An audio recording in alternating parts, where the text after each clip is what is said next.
the eastern bank of the river Elbe, Germany, April 25th, 1945.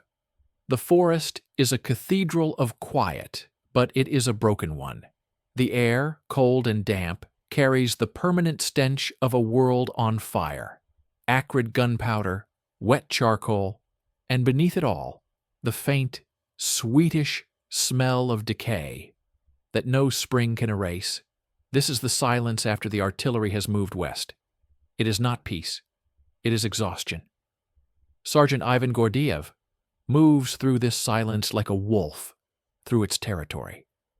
His body is a machine of muscle memory, each step placed with automatic caution, avoiding the soft ground that might hide a shoe mine. His eyes, the color of river ice, don't scan. They absorb. Every stump, every shadow, every unnatural line in the terrain is processed. He is 32, but his face, etched with grime and fatigue, belongs to an older man. The war has written its history in the lines around his mouth and the permanent crease between his eyes. Behind him, his men are extensions of his will. Private Sasha, the boy, 19 but trying to wear a man's grimace, his knuckles white on the grip of his PPSH. Corporal Misha, the fox, slender and perpetually leaning forward as if smelling the wind, his sharp eyes missing nothing. And Private Volkov, Mole, a broad, silent pillar of a man, his face a mask of grim endurance, carrying the squad's DP-27 machine gun like it's a child's toy. They are ghosts in a ghost landscape. They pass through a village that isn't there anymore. Just skeletons of houses, blackened timbers reaching for the sky like accusing fingers. A single, untouched porcelain teacup sits absurdly on a fragment of a windowsill. Ivan's boot kicks something soft in the rubble. A woman's hairbrush, tangled with gray strands. He doesn't pause. To pause is to think. To think is to remember. His mind is a map of threats. This silence is the loudest sound. In the east, silence meant the Germans were regrouping, or a sniper was waiting, or the dreaded Nebelwerfer were about to howl. His nerves are wired to it. Every rustle of a branch makes Sasha flinch. Every distant bird call is analyzed by Misha's tilted head. They cross a field of mud churned by tanks. The carcass of a Panzer IV lies on its side, a dead metal beast. From its torn hull spills a dark, viscous fluid, pooling in the earth like blood. But it's the smaller things that scream. A lone, mud-caked child's shoe. A waterlogged Bible, pages fused into a solid block. A photograph, face down in the mire. Ivan doesn't turn it over. Some graves are better left unopened. A signal from Misha, a sharp click of the tongue. They freeze.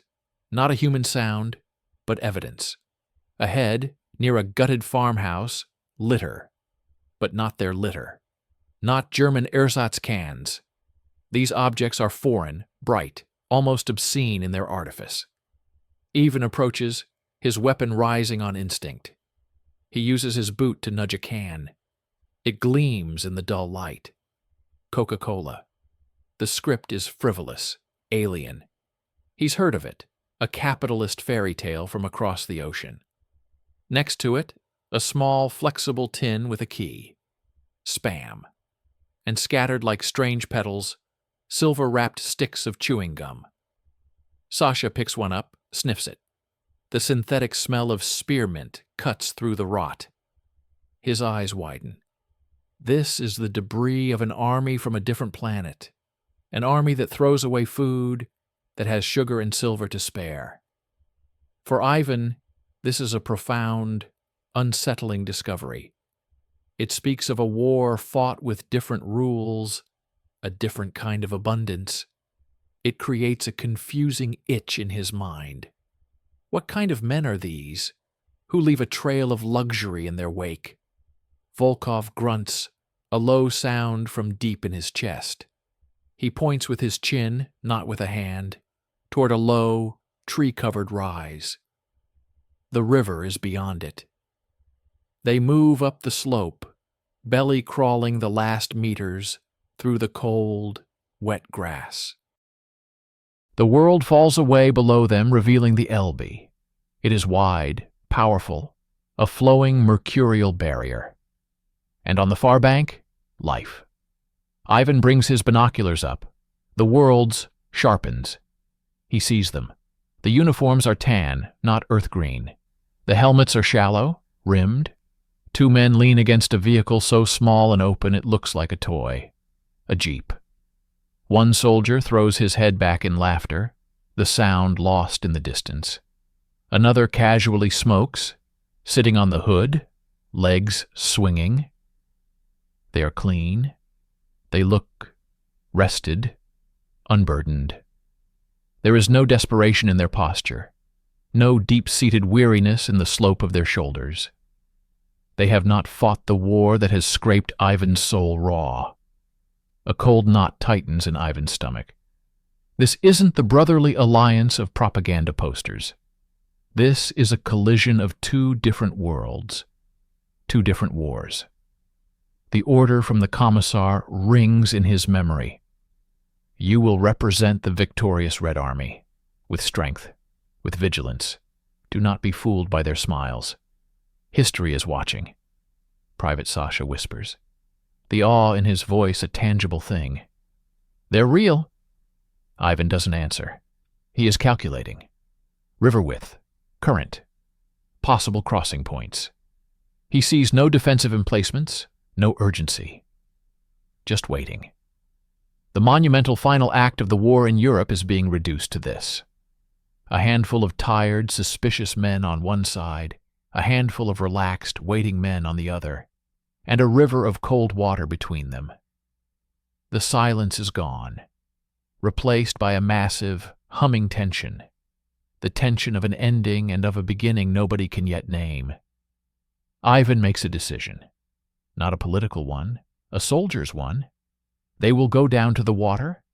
They will find a place where the river can be bridged by a glance, a wave. History will be made by generals elsewhere.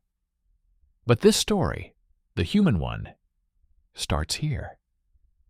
He gives a single sharp nod toward the riverbank. A silent command. Move forward.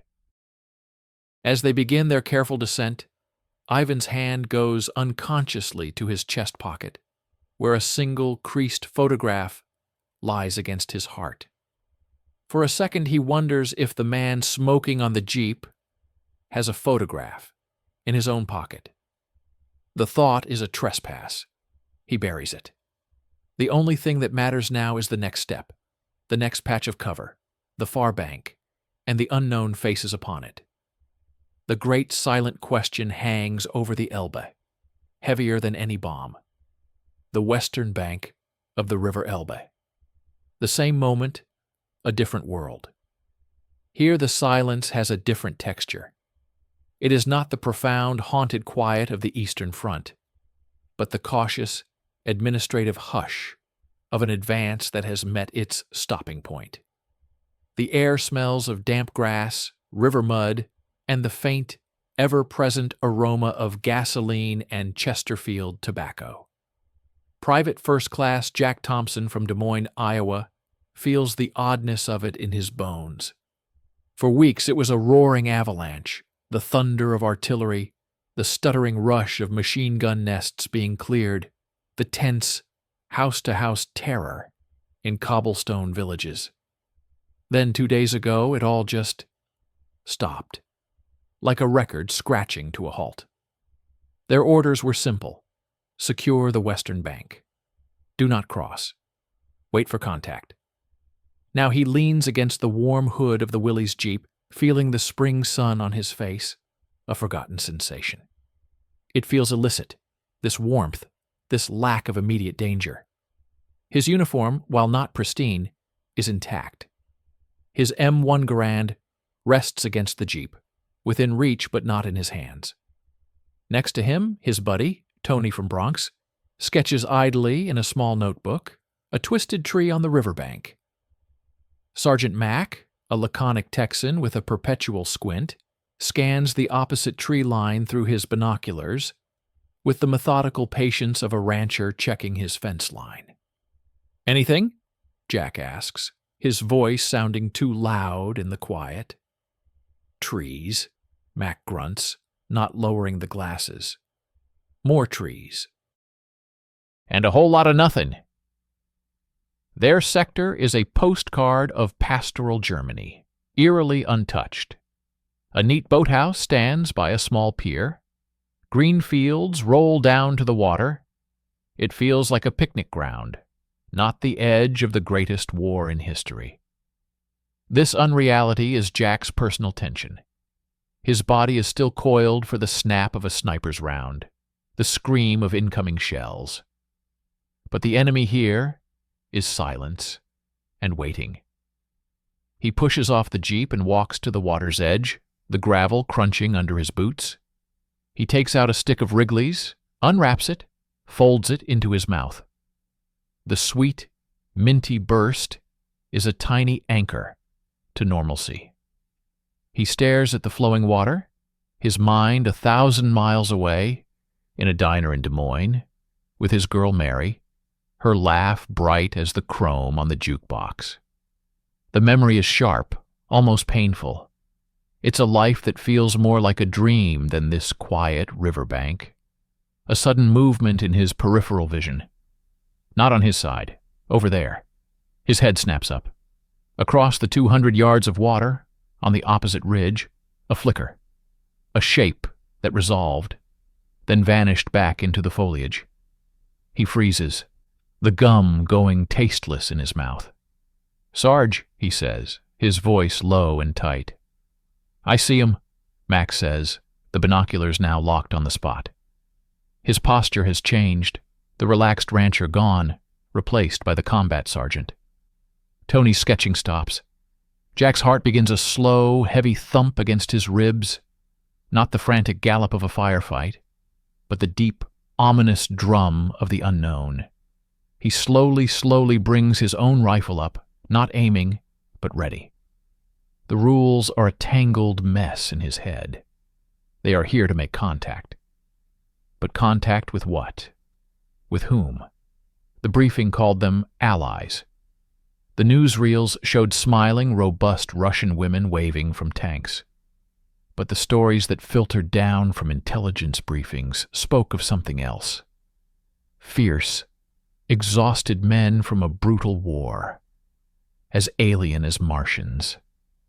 Another movement. Lower down the slope now. They are coming closer to the river. Jack can make them out without binoculars now. 4, maybe 5 figures. Their silhouettes are all wrong. Not the familiar blocky outline of a German helmet. These are lower, rounder.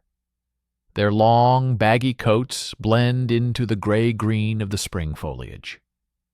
"They're not Krauts," Tony whispers, stating the obvious with palpable relief and fresh anxiety. "No," Max says, his voice devoid of emotion. "They sure as hell ain't." The group on the far bank reaches the water's edge using the cover of a collapsed stone wall.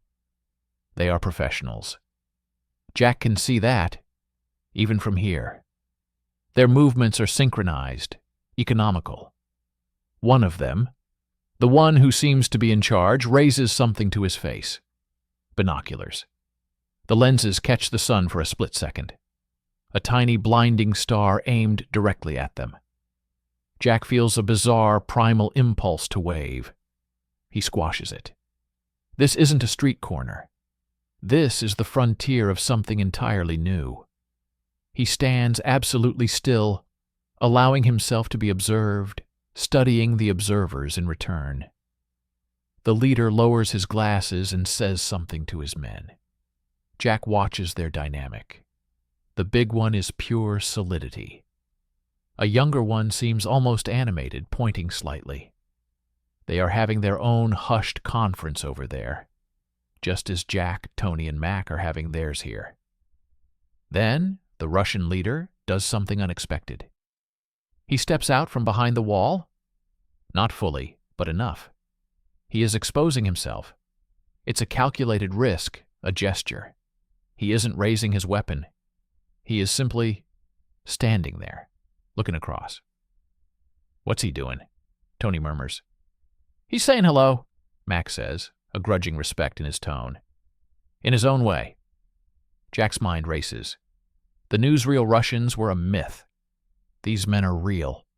They look hardened, weathered in a way Jack and his unit are not. Their war is written in the cautious set of their shoulders, in the way they occupy the landscape, like they own every shadow. He thinks of the trash they'd found earlier, the Soviet canned beef, the rough tobacco packets. It spoke of austerity, of a war fought on the bare edge of survival. These men across the river came from that.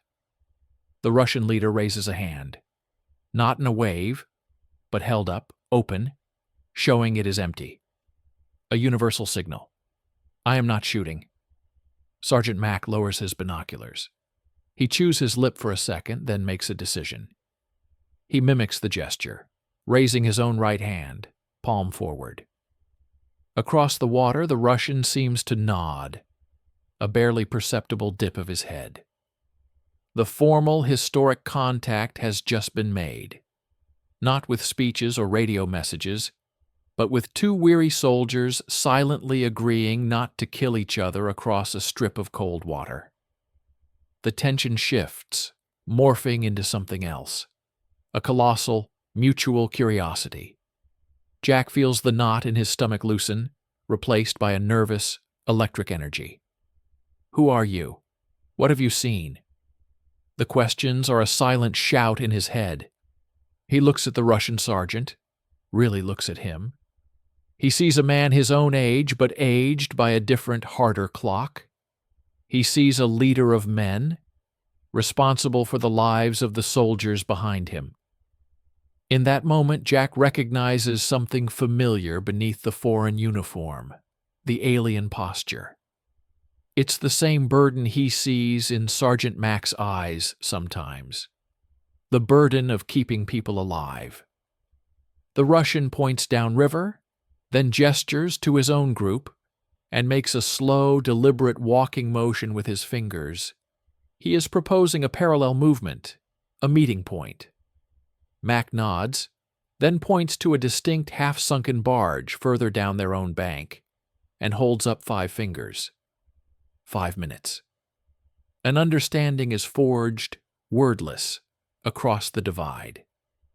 The protocol, the politics, the coming speeches are meaningless noise. This is the truth of it. 2 groups of soldiers at the ragged end of a long nightmare, arranging a meeting because they have to see it for themselves. They have to look into the eyes of the other side of the world. Jack exhales a breath he didn't know he was holding. The silence is no longer threatening. It is thick with anticipation. He picks up his rifle not as a weapon but as his gear. The next move is toward the barge, toward the handshake. He glances at the stick of gum in his hand. An idea, absurd and perfect, begins to form. He will need something to offer, a token from his world to theirs. He puts the gum back in his pocket and prepares to step into history. The meeting point was not an intact bridge, but the skeleton of one. A midstream pier of blackened stone stood defiant against the current, and from it, skeletal steel girders reached out towards both banks like broken arms, the decking long gone, victim of some earlier battle, or a German demolition that lacked final conviction. It was a place of ruin, yet it offered the shortest span across the cold, gray water. Sergeant Ivan Gordeev approached the Soviet end with his men in a loose tactical formation. The exposed girders were a perilous path, a test of balance and nerve. Below, the Elbe churned, its surface deceptively smooth from a distance, but now revealing powerful, swirling eddies. A fall here meant a death far from home, a stupid, ironic end on the very day the war stopped. He went first. His boots, the leather cracked and supple from 1,000 miles of marching, found purchase on the narrow steel beam. He did not look down. He focused on the opposite bank, on the group of Americans gathering there. He moved with the deliberate grace of a man who had crossed far more dangerous things than this: minefields, kill zones, the open steppe under Stuka sirens. Each step was a commitment. The wind, funneled by the river, tugged at his greatcoat. Behind him, Sasha followed, his youth betrayed by a slight trembling in his legs that wasn't just from the height. Then Misha, light and sure-footed as a cat. Finally, Volkov, the mole, whose sheer mass seemed to make the girder groan in protest, but his balance was immovable, rooted. On the American side, a parallel process unfolded. Sergeant Mack led, a study in cautious Western pragmatism, testing each footfall. Then Jack Thompson, his heart hammering, not from fear of the fall, but from the enormity of the moment. He carried his Garand slung across his back, his hands free for balance. The image of the Russians, growing larger and more real with every step, was seared into his mind. They were no longer silhouettes. He could see the texture of their uniforms, the patina of grime on their gear, the sharp angles of their weaponry. The two sergeants converged on the central stone pier. It was a rough platform, scarred by shrapnel and weather. They stopped, an arm's length apart. The river roared beneath them, filling the void where words should be. Ivan looked at the American. He saw a face that had known fear, but not the relentless grinding horror of the Eastern Front. He saw good teeth, a cleaner-shaven jaw, eyes that held a residual openness not yet fully sealed by cynicism. The American's uniform, though field-worn, had a quality of fabric, a fullness of cut that spoke of the abundance hinted at by the Coca-Cola can. Jack looked at the Russian. He saw a face carved from a harder material. A thin, pale scar traced the stubble along the jawline. The eyes were the most striking. A pale, weary blue that held layers of distance, like looking into a frozen lake. He saw the subtle tremor in the man's left hand, a tiny, uncontrollable vibration of exhausted nerves, which the Russian forcibly stilled by clenching his fist. This man had breathed a different kind of smoke. For a long, suspended moment, they simply stood, assessing. The ghosts of propaganda whispered in their ears, savage Bolshevik, decadent capitalist. But here, in the flesh, stood only another soldier, another survivor. Ivan moved first, a slow, deliberate gesture. He unslung his PPSH-41 and with a clear, unambiguous motion, laid it on the stone between them. Not a surrender, a declaration. This, for now, is not needed. Jack understood instantly. He unslung his own Garand, the wood and metal clattering softly, as he placed it next to the Soviet submachine gun. The two weapons, symbols of their respective industrial might and suffering, lay side by side, inert. Then Ivan extended his right hand. It was not a politician's smooth, practiced grip. It was a soldier's hand, calloused, the knuckles scarred and enlarged, the nails rimmed with dirt that no river could wash away. Jack took it. His own hand, while strong, felt softer, younger. The grip was firm, crushing for a second. Then it settled into a solid, mutual hold. It was less a handshake and more a physical verification. You are real. We are both here. The tension on the pier broke like a dam. A grin split Jack's face, wide and disbelieving. On Ivan's lips, a rare, grim curve appeared. Not quite a smile, but a relaxation of the permanent frown. He gave a single, slow nod. The other soldiers closed the gap. Sasha was staring, wide-eyed at Tony, who offered an awkward, friendly shrug. Misha was already examining the American gear with a scout's professional curiosity, pointing at the jeep on the bank and raising an eyebrow. Volkov simply stood, a monolith, but his eyes crinkled slightly as he watched the young ones. The language barrier was absolute, yet it immediately became a game, not an obstacle. Ivan pointed to himself. Ivan. He tapped the insignia on his collar. Sergeant. Jack repeated the gesture. Jack, private. He pointed to his stripes. First class. Ivan nodded, filing the unfamiliar term away. He reached into his pocket and pulled out a small, worn packet of papyracy, the long, hollow cigarettes. He offered one to Jack. Jack accepted, fumbling for his lighter, a sleek Zippo. He flicked it open, the flame a tiny beacon. Ivan leaned in, cupping his hands around Jack's to shield the wind, his scarred fingers brushing against the American's. The intimate, simple act of lighting a cigarette forged a bond deeper than the handshake. They inhaled, the Soviet tobacco harsh and pungent, the American smoke mingling with it in the cold air. Then came the tokens. Ivan, his movements almost ceremonial, unfastened the leather strap of his wristwatch. It was a sturdy, Soviet-made watch, its face scratched, the glass replaced with a piece of polished plexiglass from a downed aircraft. A crocodile, he said, tapping the face. He pointed to the river, to the two banks, then made a circling motion with his finger around the watch. Time. This moment. Jack understood. He was moved by the gravity of the gesture. This wasn't just a trinket. It was a piece of the man's war.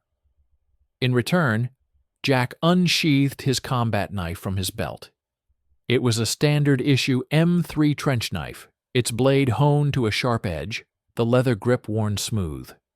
He offered it, handle first. Ivan took it, hefting its solid weight.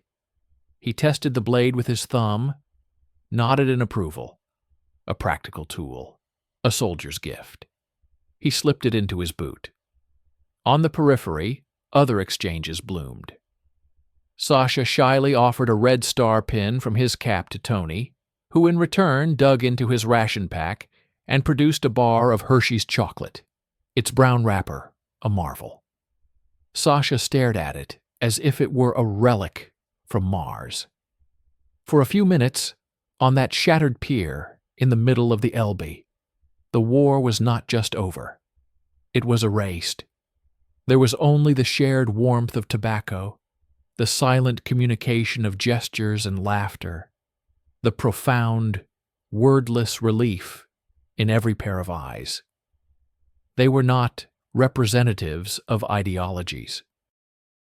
They were men who had survived, and in each other's faces they saw a reflection of their own deliverance. Ivan looked at Jack, at the easy smile, at the way he animatedly tried to mimic the sound of a Katyusha rocket, using hand gestures and a whistling noise. Jack looked at Ivan, at the cautious warmth in those frost-blue eyes, at the way he patiently showed how to roll a papyracy. They had crossed a bridge of steel and stone. But the real crossing, the fragile, incredible bridge they were building between them, was made of something far less substantial and far more powerful. It hung in the air between them, as tangible as the handshake, as precious as the gifts now tucked away in their pockets.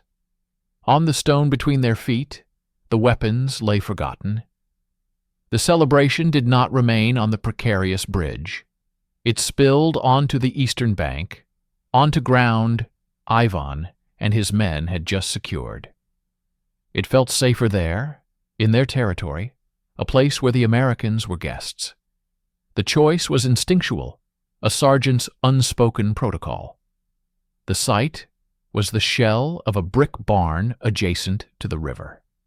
Its roof was mostly gone, open to the vast twilight sky the color of a fresh bruise. But 3 walls stood, providing a windbreak and a semblance of shelter. In its center, someone, likely Volkov, had already started a fire in a shallow pit dug in the earth, using splintered timbers from a collapsed shed. The flames were a beacon, a defiant statement of life in a place of ruin. Their light danced on the soot-stained brick, transforming the skeleton of a building into a sudden, vibrant hearth. The men mingled, not as 2 units now, but as one group of survivors drawn to the same warmth. The initial formal stiffness dissolved into a clumsy, joyful chaos of gesture and sound. Jack and Tony moved with the Americans, carrying crates from their jeep. Olive-drab tins of meat and beans, clean white bread and waxed paper, foil packets of crackers, and, most astonishingly, to the Soviets, small, waxed cardboard cartons of milk that didn't spoil. Ivan watched his own men's reactions. Sasha was utterly transfixed by the American rations, handling the can opener Jack offered him as if it were a precision scientific instrument. Misha, ever the pragmatist, was already deep in a silent trade with a grinning American GY, swapping a bundle of coarse Soviet Makorka tobacco for a pack of smooth, white-papered Lucky Strikes. Volkov, meanwhile, had taken on the role of host, using his massive bayonet to pry open the Soviet cans of Tushanka, a dense, fatty stewed meat, and a large, dark loaf of black bread, hard as a brick on the outside, soft within. He placed it on a piece of clean canvas next to the American offerings. 2 worlds, side by side on a makeshift table. The air grew thick with competing, mouth-watering smells, the rich, salty scent of the American processed meat, the earthy, greasy aroma of the Tushanka, the sweet tang of the foreign coffee beginning to boil in a U.S. canteen cup over the fire. It was a symphony of survival, each note telling a different story of the war just endured. Jack found a spot on a fallen beam next to Ivan. He produced a small silver flask from his hip pocket, unscrewed the cap, and offered it first. Ivan took it, sniffed. The sharp, clean smell of good whiskey, not the harsh, throat-burning samagon he was used to. He took a careful sip, feeling the smooth fire bloom in his chest. He nodded in approval and handed it back. Jack drank, then passed it again. This simple rhythmic sharing was more eloquent than any toast. Emboldened by the warmth, Jack reached into his tunic's breast pocket.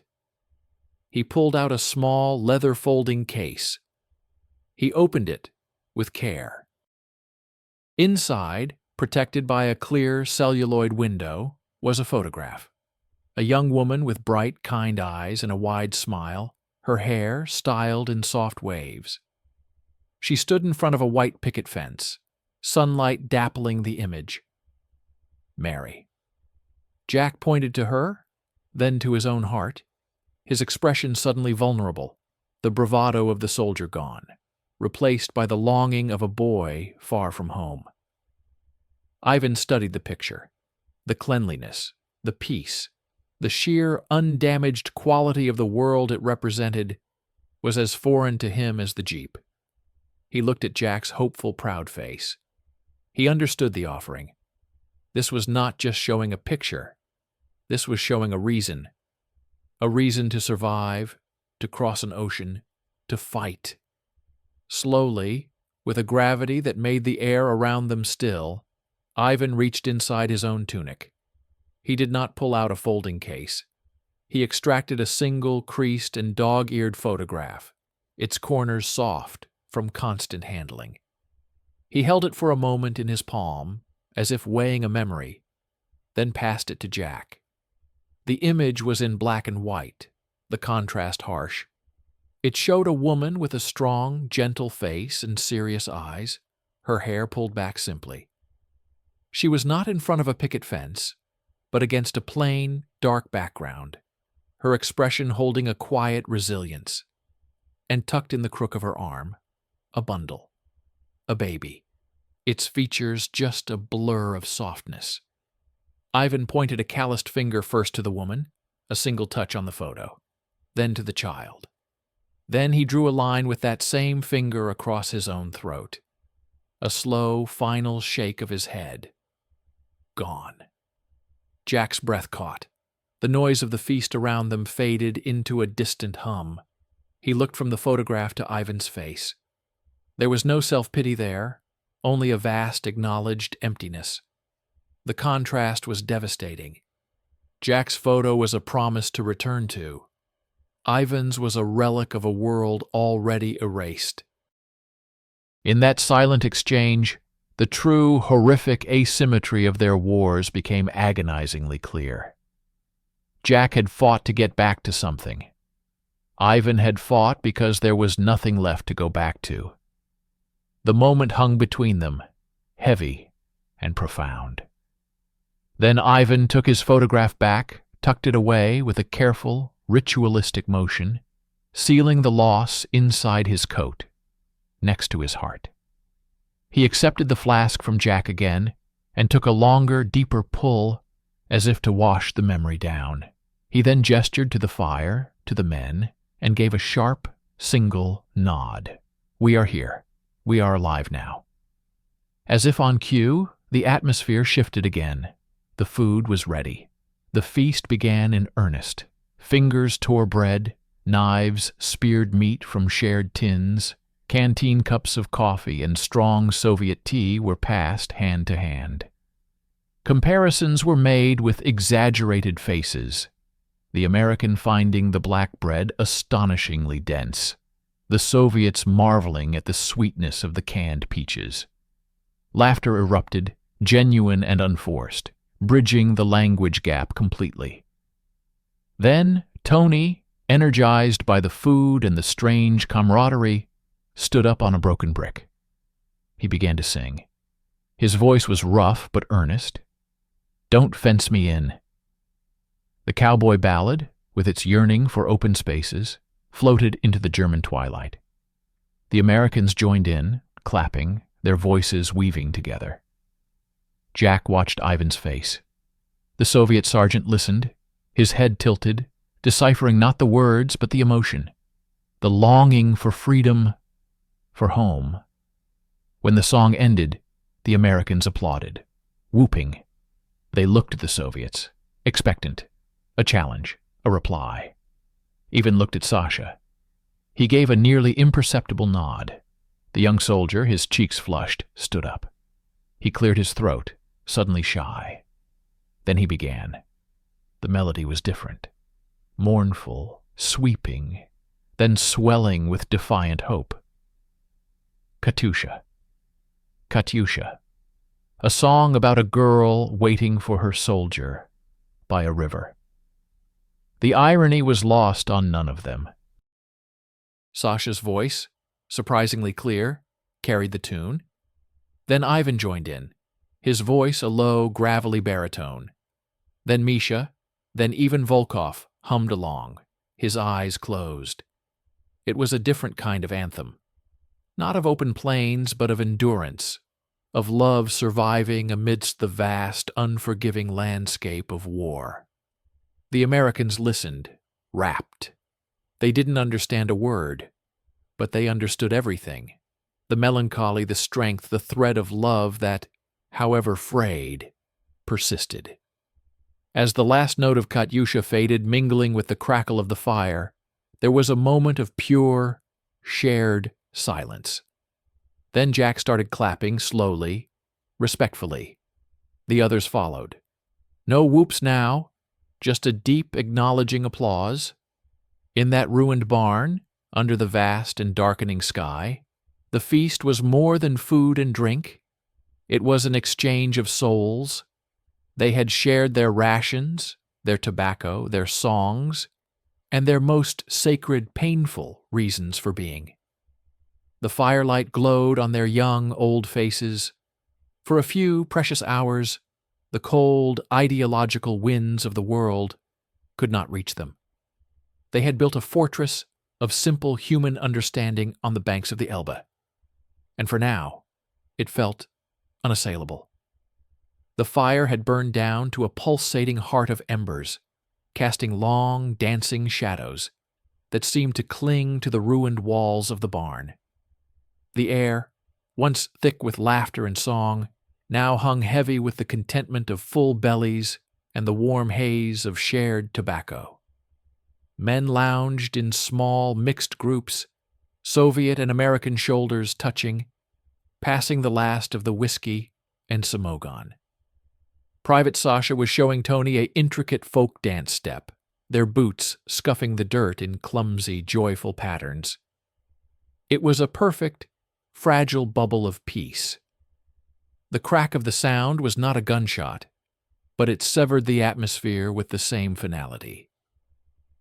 It was the sharp, authoritative slam of a vehicle door.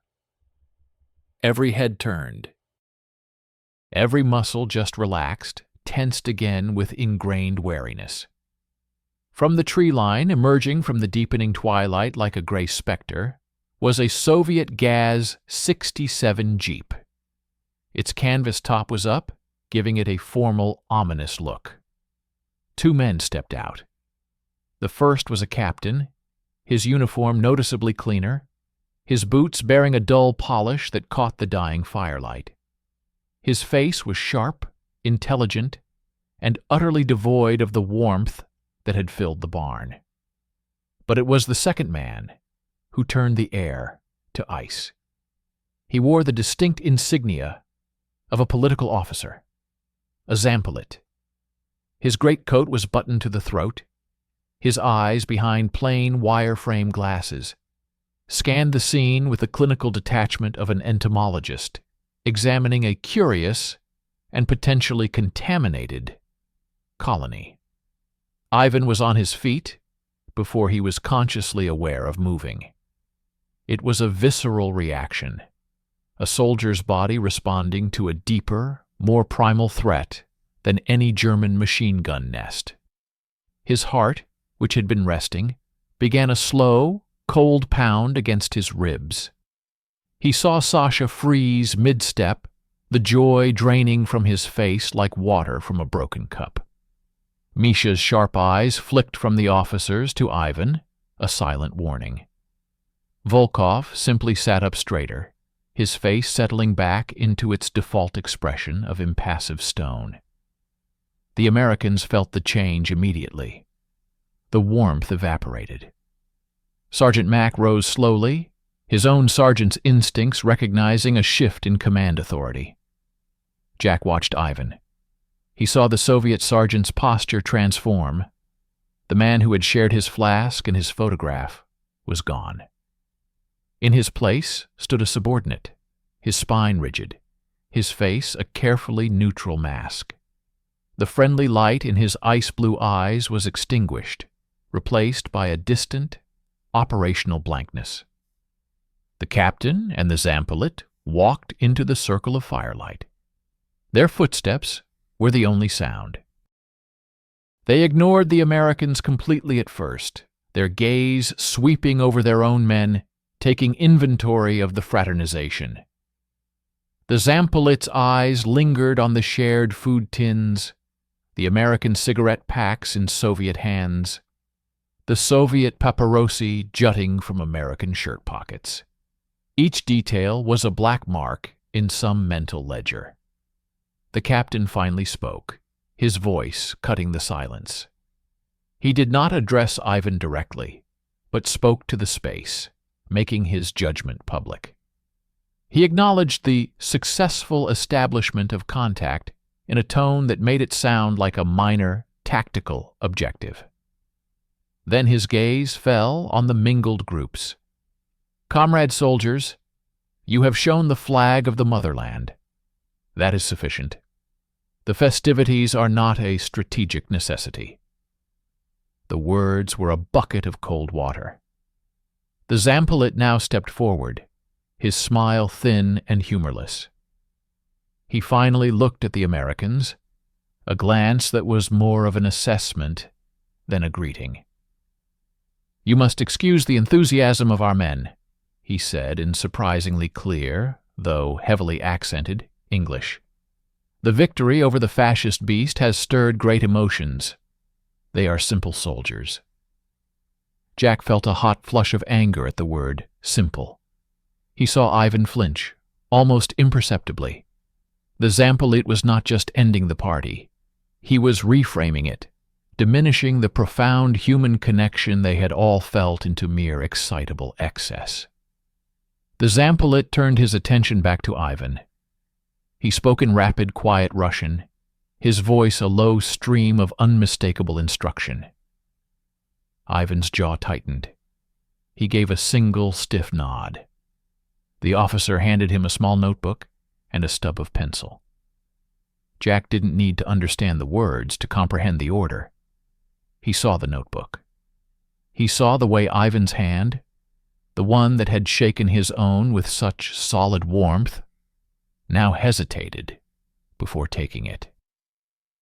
He saw Ivan's eyes, just for a fraction of a second, flicker towards him and then away, as if erasing a sight line.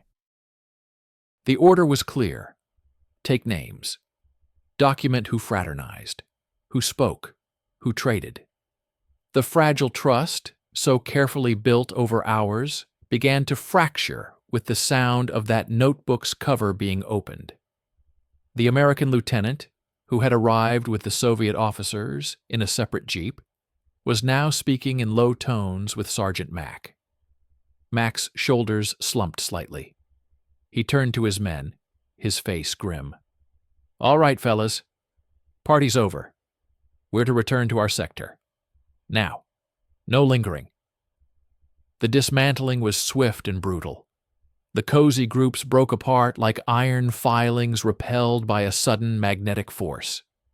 Soviets drifted back to one side of the fire, Americans to the other.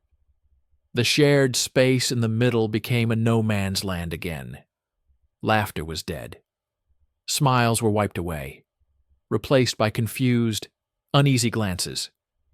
Jack watched as Ivan, the notebook held awkwardly, moved first to his own men. He stood before Sasha. The young soldier looked up at his sergeant, his eyes pleading, confused. Ivan's face was unreadable. He asked a short, quiet question. Sasha, his voice a whisper, gave his name. Ivan wrote it down. The scratch of the pencil was obscenely loud. This was the true shadow. Not the officer's arrival, but the corruption of the bond. Ivan was being forced to turn a moment of humanity into a report, to transform his brothers-in-arms and his new friends into potential liabilities. Each name he wrote was a betrayal, and the weight of it bent his shoulders. Jack packed his gear mechanically, his mind reeling. The feast, the songs, the photograph of Ivan's family. It had all felt so monumentally real. Now it was being dismissed, catalogued, and shut down by men in clean coats. He felt a profound sense of violation. This was not how it was supposed to end. As the Americans formed up to leave, the two groups stared at each other across the gulf of the dying fire. They were the same men, but they were strangers again. The shadow of the new war, the cold, administrative, suspicious war, had fallen over them long before the last ember of the old one had cooled. The Elbe was no longer just a river they had bridged with a handshake. It was becoming a frontier, and the first stones of the wall were being laid, not with concrete, but with silence, with notebooks, and with orders that extinguished the light in men's eyes. Dawn on the Elbe was a ghostly affair. A thick, cold mist rose from the river, swallowing the far bank, blurring the world into a monochrome of grays and damp greens. The warmth of the fire was a memory, the ashes now a wet, black smear in the pit. The barn stood silent, its brief role as a sanctuary complete, reverting back to a ruin. The orders had been clear and absolute, delivered in the dead of night by grim-faced runners to both sides. Disengage, return to designated sectors, maintain visual contact only from established positions. Fraternization is terminated. The word terminated hung in the mist like a verdict. On the eastern bank, Sergeant Ivan Gordiev oversaw the packing of their meager camp. His movements were efficient, robotic. The notebook, now containing a short, damning list of names, burned like a piece of hot coal in his breast pocket. He had not looked his men in the eye since writing it. Sasha moved like a sleepwalker, the American chocolate bar and the Red Star pin he'd traded for now hidden deep in his pack as if they were contraband. Misha's sharp eyes were hooded, watching the officers who now lingered at the tree line. Volkov just packed, his massive hands methodical, his expression a closed door. Across the water, through the shifting veil of fog, Jack Thompson could make out the dim shapes of movement. The Americans were also breaking camp. The easy laughter from the jeep was gone. Sergeant Mack moved with a stiff, official bearing. There was a palpable sense of a cord being cut, an experiment deemed dangerous and shut down. The mist began to thin, pulled apart by a weak, yellowing sun. The river reappeared, wider and colder looking than ever. The broken bridge, their meeting point, looked like a forgotten relic. Then, a new sound cut through the damp silence, the low, guttural rumble of diesel engines.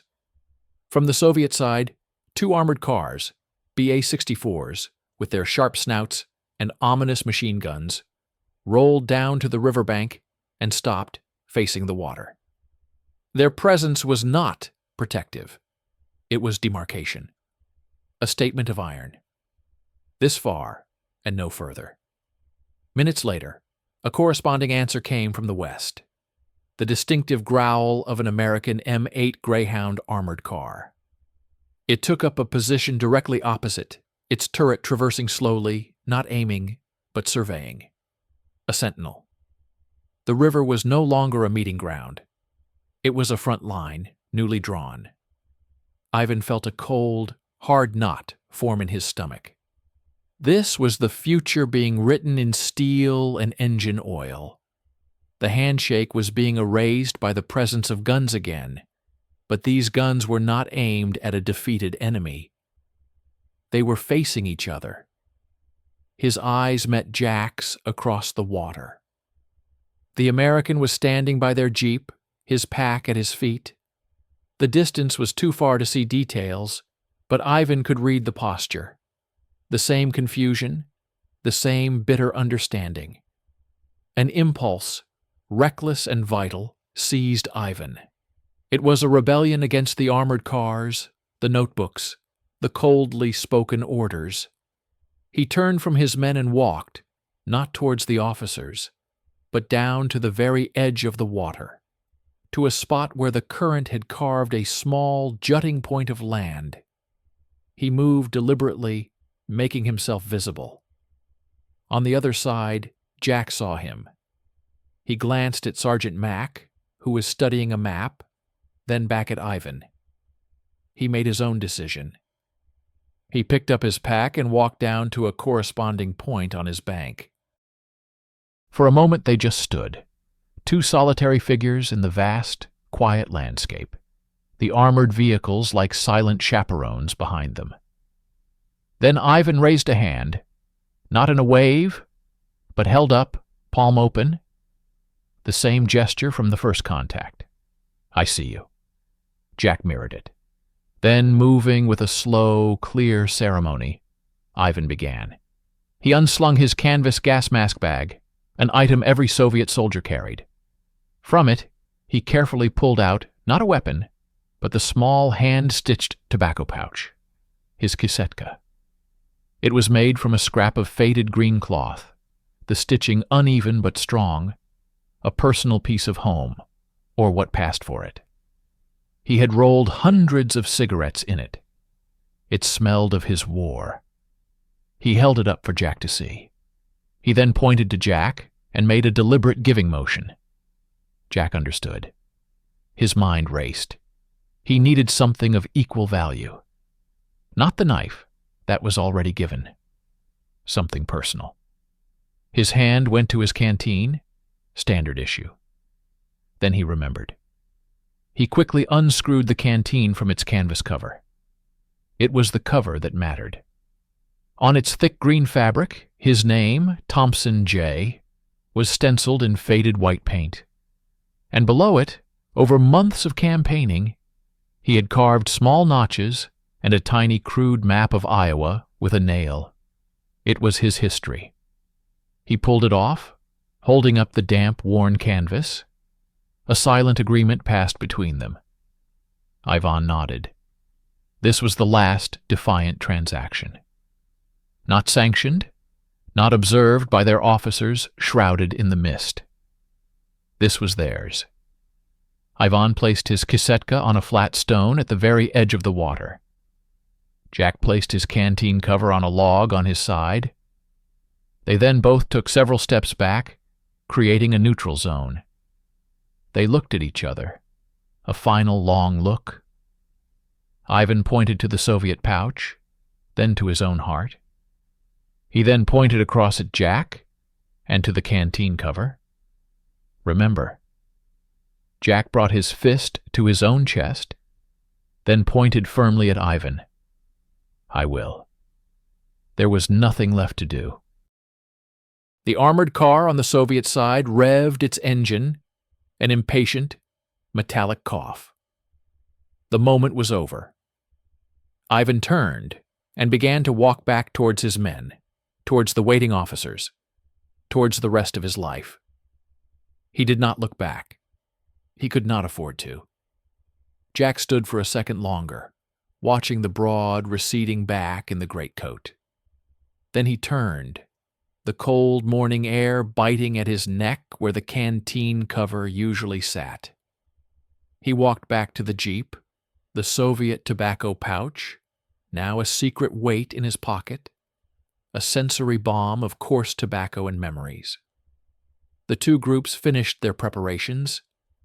Engines started on both sides. The Soviets began to move east, away from the river, into the deep forest. The Americans headed west, up the gravel road. No one waved, no one shouted farewells. The only sound was the crunch of tires on gravel, the splash of wheels through puddles, and the relentless, indifferent flow of the river Elbe between them. The bridge was abandoned. The feast was ashes. All that remained were the objects now in the wrong pockets, heavy with a meaning that was already becoming forbidden. The river was no longer something to cross. It was the line they would spend a lifetime staring across, their hands remembering a grip that was being officially, irrevocably, broken. 3 weeks later. A Soviet encampment in the heart of what was now, definitively, the Soviet zone of occupation. The camp was a sprawling, muddy organism of tents, log-reinforced dugouts, and the constant grinding movement of men and machines. The war was over, but the army was not disbanding. It was consolidating. The air no longer smelled of gunpowder and fear, but of damp wool, diesel exhaust, and the greasy odor of field kitchens. A new rhythm had set in, drills, maintenance, and endless, endless political instruction. Sergeant Ivan Gordeev stood in a cleared area that served as a mustering ground, his squad lined up beside him. Before them, on a makeshift platform of ammunition crates, stood the political officer, the Zampolit, from the river. His name was Comrade Major Grigorenko. His wireframe glasses were clean, his uniform pressed. He was no longer a specter at a feast. He was an institution. The lecture was not about tactics or hygiene. It was about consciousness. The major's voice was calm, pedagogic, and utterly relentless. He spoke of victory, of the glorious sacrifice of the Red Army, of the historical inevitability of their cause. Then his tone shifted, ever so slightly, acquiring a sharp, analytical edge. "Comrades," he said, his gaze sweeping over the faces of the men, lingering for a heartbeat on Ivan's impassive one. "We must be vigilant. We have crushed the fascist beast, but new wolves circle the carcass. They smile. They offer cigarettes. They speak of freedom, while their capitalists plot to enslave the world anew." Ivan stared at a point just above the major's head, at the gray, featureless sky. He practiced the art of absence, a skill every soldier in the ranks had mastered. But today, the words found chinks in his armor. "They are not our brothers," the major continued, his voice dropping to a confidential, warning timbre. "They are the representatives of a decadent, dying system. They fought a comfortable war far from their homes for profit and imperialism. They look at our sacrifice, at our hard-won peace, and they see only a new market, a new field for exploitation. They fear our strength, our unity, our ideological purity." Each sentence was a stone, meticulously placed, building a wall.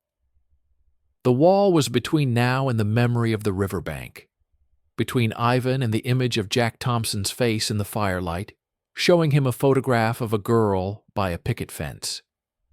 Ivan's hand, tucked behind his back, clenched slowly. In his pocket, his fingers brushed against the cool, hard surface of the American Zippo lighter. Then the coarse canvas of Jack's canteen cover. The physical touch was an electric jolt of reality against the torrent of abstractions. Decadent. The man who shared his last photographs? Imperialist? The boy who laughed at Sasha's dancing? Fraternization. The major pronounced the word like a diagnosis of a disease. Is a weakness. It is a failure of political understanding.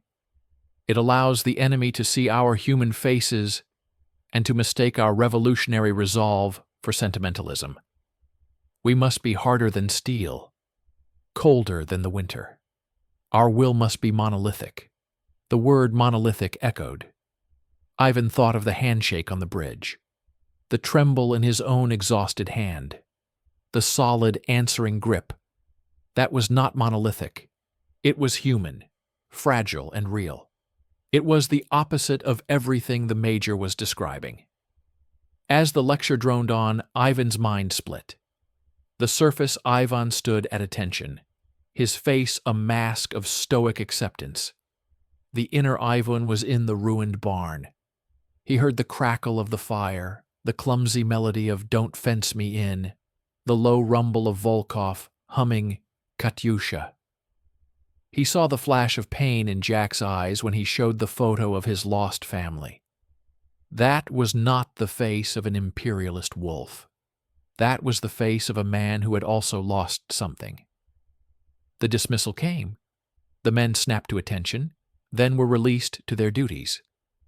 As they turned to go, the major's voice stopped Ivan. "Sergeant Gordeev, a moment." Ivan turned, his blood running cold. He approached the crates. The major stepped down, his proximity intimate and threatening. "Your squad," the major said quietly, not looking at him but examining a clipboard. They were at the river, at the first contact. Yes, Comrade Major. And you compiled the list of interactions. I did. The Major finally looked at him. His eyes behind the glasses were magnified, inquisitorial. Good. Clarity is a duty. Remember, Sergeant, sentiment is for civilians. History is moving. We must move with it, unburdened. Ensure your men understand where the new front line is drawn. It is not on a map. It is here. He tapped his own temple.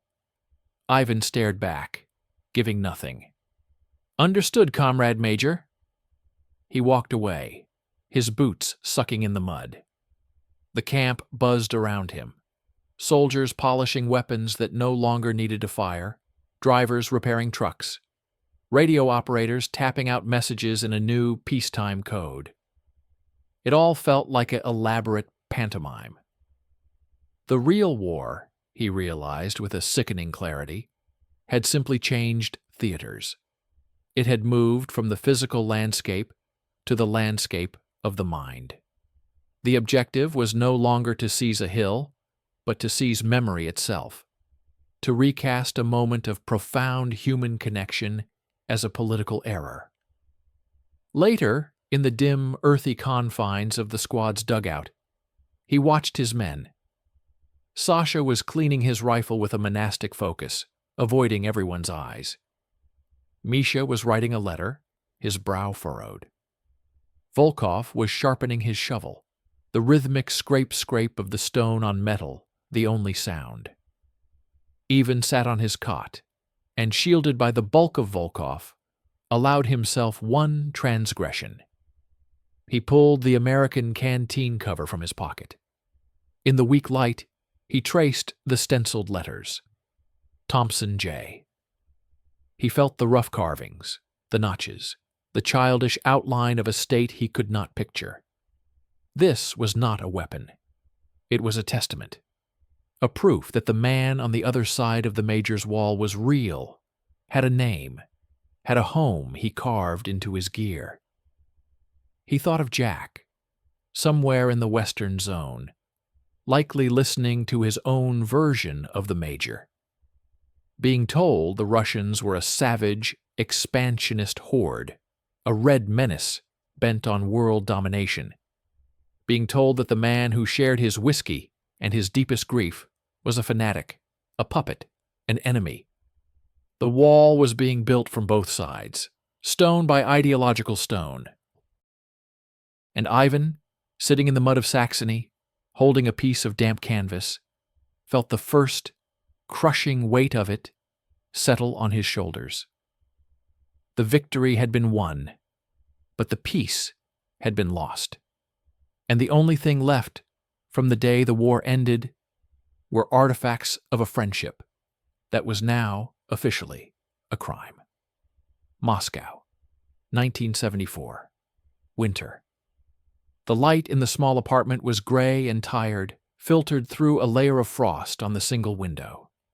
It fell on a worn armchair where Ivan Gordeev sat, a blanket over his knees. At 59, he was an old man, his body a map of old aches, the knee shattered near Stalingrad, the shoulder that never healed right after a shell fragment near Kursk. His face, once carved by war, was now softened by time, but the eyes, that pale river ice blue, still held the same distance, the same depth of silent observation. The room was a capsule of a modest Soviet life, a bookshelf with technical manuals. He had been an engineer, building turbines, a few framed certificates of socialist labor, a potted plant struggling towards the weak light. The sounds from outside were the hum of a distant tram, the muffled shouts of children in the courtyard. A peaceful, predictable life, the life he had survived to have. On the small television set in the corner, a news program droned. The anchor's voice was polished, upbeat.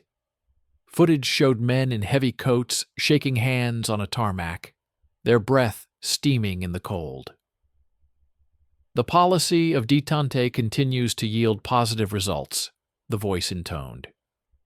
The recent meetings between General Secretary Brezhnev and President Nixon signify a new era of peaceful coexistence and mutual understanding between our great nations. Ivan watched, his expression unchanging. The words were familiar, a political liturgy he had heard in different forms for 30 years. First, it was the rhetoric of inevitable conflict, then of crushing superiority, now of peaceful coexistence. The phrases washed over him, empty shells. They had nothing to do with the truth of men, only with the posturing of states.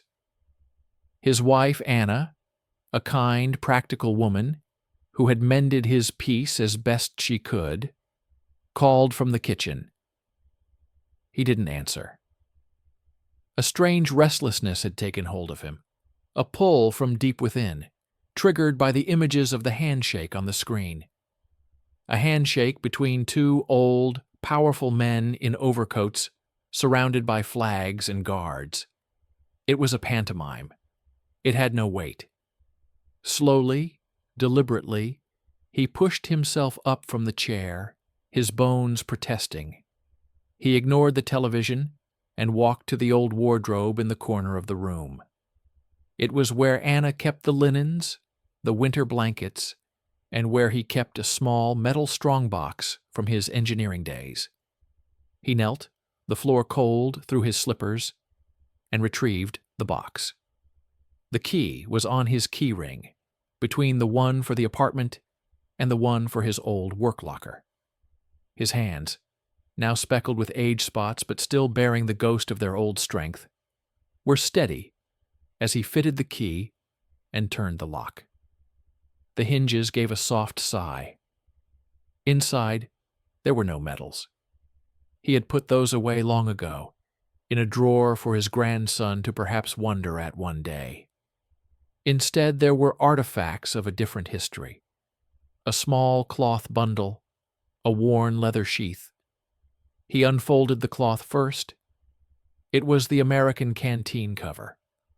The green canvas had faded to a pale sage, the white stenciling Thompson J, now ghostly, almost illegible. The carved map of Iowa was a delicate web of shadows in the fabric.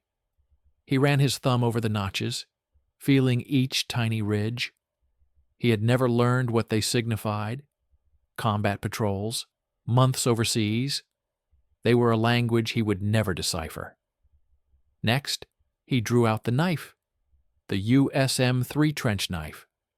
The leather grip was smooth and dark from 3 decades of occasional absent handling. The blade, though kept clean, bore the fine, hairline scratches of a tool that had been used, not just stored. It had whittled wood at a dhaka, opened packages, been a tangible secret link to a different reality. Finally, from the very bottom, wrapped in a piece of soft cloth, he brought out his own old wristwatch, the crocodile. He had not looked at it in years. The plexiglass face was yellowed, the hands forever stilled, at a time that meant nothing now. He had kept his part of the bargain. He had never tried to find Jack. It would have been impossible and dangerous for both of them. He laid the 3 objects on the blanket, the canteen cover, the knife, the watch. They formed a triangle on the wool, a silent summit. He sat back in his chair, his eyes moving from one object to another.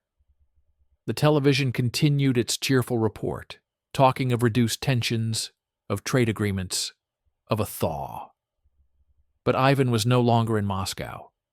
The gray light from the window became the cold, misty dawn over the Elbe. The hum of the tram faded into the sound of the river, powerful and indifferent. He could smell the wet wool of his greatcoat, the sharpness of papyrusy, the alien sweetness of American chewing gum. He saw it all with a piercing, painful clarity. The precarious walk on the girder, The crushing grip of the handshake, the feel of calluses against his own. The firelight dancing on Jack's young, earnest face as he showed the photo of his girl. The way his own breath had caught showing the picture of his wife and child. The raw, beautiful sound of the two songs clashing and then harmonizing in the ruined barn. And then the other memories. The slam of the jeep door. The cold smile of the Zampolit. The terrible weight of the notebook. The armored cars rumbling to the riverbank like beasts claiming territory. The last desperate exchange of the kisetka for the canteen cover. An act of faith performed under the guns of the new war. He looked at the objects. They were not souvenirs. They were evidence. Evidence that on the day the world thought the war ended, another colder one had begun. Evidence that the first casualty of that Cold War was not a soldier, but a possibility. The possibility that Ivan Gordeev and Jack Thompson could have remained friends. A profound, quiet sadness filled him, not as a sharp pain, but as a climate of the soul, settled and permanent. It was the sadness for the wall that had been built, not of concrete yet, but of suspicion and ideology. A wall that had imprisoned that perfect human moment forever on the banks of a river in 1945. The television announced the end of the news segment. A symphony started playing, loud and triumphant. Ivan leaned forward, his old back creaking. With a tenderness reserved for sacred things, he gathered the canteen cover, the knife, and the watch. He rewrapped them in the cloth, placed them back in the strongbox, and turned the key. The lock clicked with finality. He rose, placed the box back in the wardrobe, and closed the door. He returned to his chair by the window. Outside, the Moscow twilight was deepening. Somewhere, across oceans and continents, borders and ideologies, Jack Thompson was also an old man. Did he have a box too? Did he, in some basement in Des Moines, or some attic in Chicago, still have a faded green kisetka that smelled of old tobacco and a lost handshake? Ivan would never know. The river was still between them, wider than ever, spanned by no bridge. He looked out at the gathering dark, his face a landscape of quiet memory. The greatest victory and the greatest defeat of his life were the same. He had survived. And the proof was not in the medals in the drawer, but in the ache in his heart when he thought of a spring day on the Elbe and the American sergeant named Jack, who for a few hours had been his brother. The room was silent. The television was off. There were no words. Only the enduring echo of a grip that had, for a moment, held back the coming winter of the world.